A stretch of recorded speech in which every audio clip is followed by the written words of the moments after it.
Ucrania, Groenlandia, el Ártico. ¿Por qué Donald Trump necesita tierras raras? Esencialmente porque las tierras raras se han convertido en un arma poderosa en la batalla entre Estados Unidos y China por el liderazgo mundial. Veamos las razones. Las tierras raras son un grupo de 17 elementos químicos con nombres poco conocidos, como escandio, lantano, cerio o prometio. Se llaman tierras raras no por su escasez, sino porque son difíciles de extraer y sobre todo de procesar.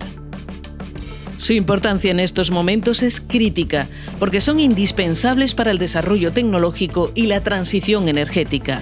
Por ejemplo, las tierras raras están en los equipamientos médicos, en los coches eléctricos, en los aviones, en los ordenadores, en los teléfonos móviles y otros dispositivos digitales, en las placas solares y las turbinas eólicas. También son imprescindibles en la industria de defensa. Según el Congreso estadounidense, cada F-35 contiene más de 400 kilos de materiales de tierras raras y cada submarino de la clase Virginia, más de 4 toneladas métricas.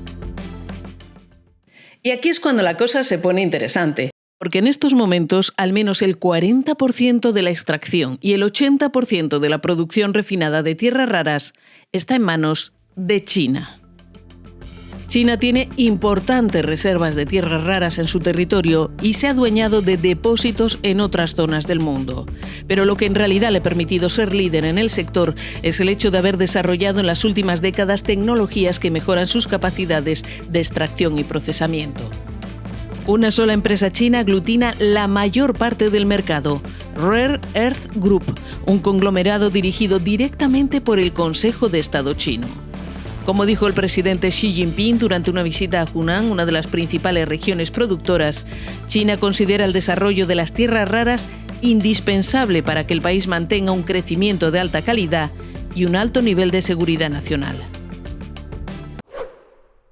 Como podéis imaginar, este dominio casi completo del mercado de las tierras raras y, en consecuencia de su cadena de suministro, da a Pekín una influencia geopolítica considerable.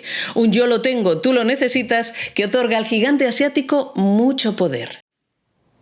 Y China se aprovecha de ello. Limita las exportaciones, lo que aumenta mucho los precios internacionales y obliga a sus rivales a buscar yacimientos y cadenas de suministro alternativas. Como vemos, Pekín tiene en sus manos una temible arma de intimidación que podría desenfundar en cualquier momento, poniendo patas arriba al mercado mundial.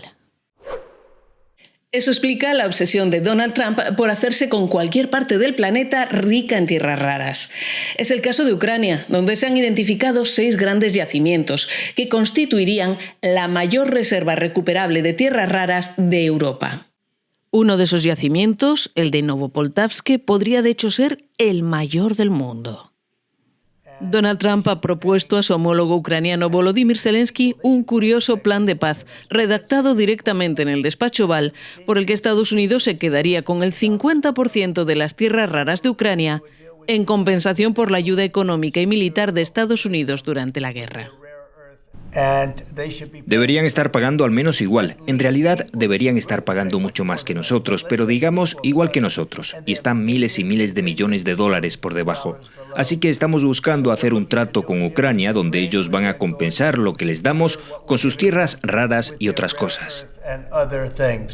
Zelensky ha respondido que ni hablar, salvo que Estados Unidos proceda a un inmediato despliegue de tropas en Ucrania para defender al país.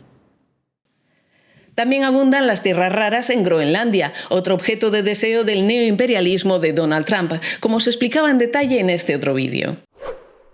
En estos momentos se libra una batalla mundial no solo por el control de las tierras raras, sino de otras materias primas críticas para el desarrollo tecnológico global. Las principales: cobre, níquel, cobalto y litio. El desarrollo de la inteligencia artificial, los semiconductores o la energía limpia dependen de ellos. Quien controle esos recursos liderará el mundo. Como os explicaré en una serie dedicada a estos recursos críticos, la Unión Europea es extremadamente dependiente, en particular de China. En cuanto al Estados Unidos de Donald Trump, amedrenta, da codazos y empujones para tratar de hacerse con los recursos disponibles allí donde se encuentren. Me despido, pero vuelvo rápido con más información. Solo os pido una cosa, que os suscribáis para que Newsk pueda seguir creciendo. Y compartid este vídeo si os ha gustado. Nos vemos muy pronto.